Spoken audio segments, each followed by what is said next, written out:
100,000 piso ang Team MZ Viral dito po sa Fast Money Round. Pwede pang madagdagan niya ng additional 100! Nasa waiting area sa likod si Pat, hindi niya tayo naririnig. Kaya bang!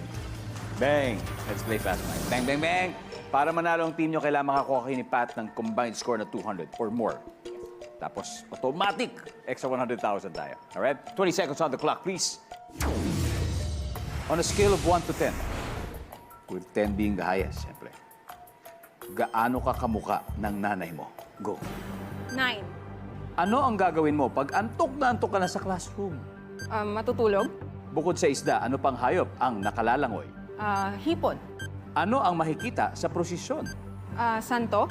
Bagay na di mo pinoproblema noong bata ka pa. Matulog. Ay! Nice one. Nice one. Beng, tignan natin kung ilang puntos na nakuha mo.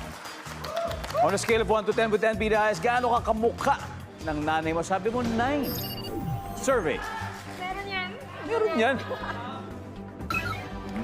Sabi sa'yo. Anong gagawin nung pag antok na antok ka na sa classroom? Sabi mo, matutulog. Matutulog, syempre. Dead ba ka na kay teacher? Pasensya na po sa mga professor ko. Ginawa mo ba ba? Hindi po talaga yun. Pero baka nakita nila nakapikit lang ako. Nagko-concentrate ka lang. Baka nagdadasal ka lang. Nagdadasal. Anyway, ang sabi ng survey dyan ay... Yes! Bukod sa isda, ano pang hayop ang nakalalangoy? Sabi mo, shrimp. Hipon. Survey. Meron? What? May isa. May isa! Hipon. Napakagaling naman yan. Ano makikita sa prosesyon? Sabi mo, santo. Survey. Top answer! Oh yeah, of course. Bagay na hindi mo pinoproblema nung bata ka pa, matulog. Survey. Top answer. Top answer! Wala. Wala! 82 Pat. It's Kaya okay, yan. Beng. Balik muna tayo.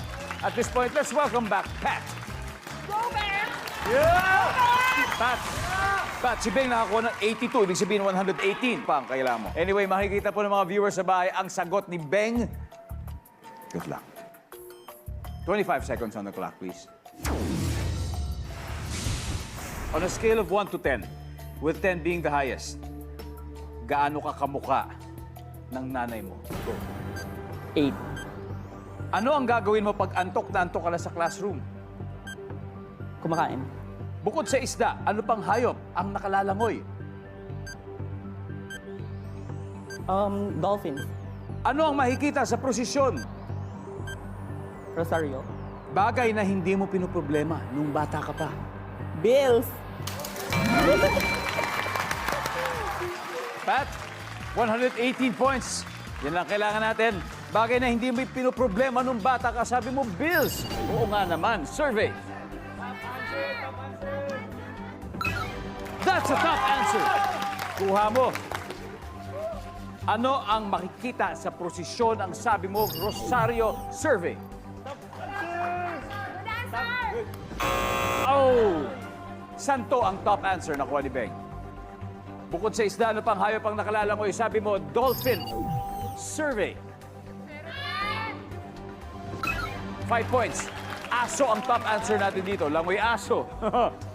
Ano ang ginagawa mo pag inaantok ka sa loob ng classroom? Sabi mo, kumain. Survey. Yes! Top answer. Yep. Matutulog ang top answer. Nakuha na naman ni Beng. Last, on a scale of 1 to 10, with 10 being the highest, gaano ka kamukha ng nanay mo? Ang sabi mo, 8. Survey.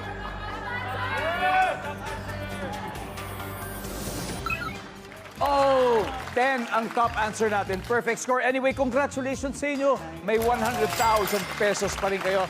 Team MZ Viral, and let's welcome the Adlib again. Michael, congratulations. Tatanggap pa rin kayo ng 20,000 pesos for your chosen charity. Ano ba ang napili ninyo? Ang napili namin is Philippine Skating Union for the kids and skating. Of course, Akmang Akma, Philippine Skating Union from our winning team this afternoon. Thank you.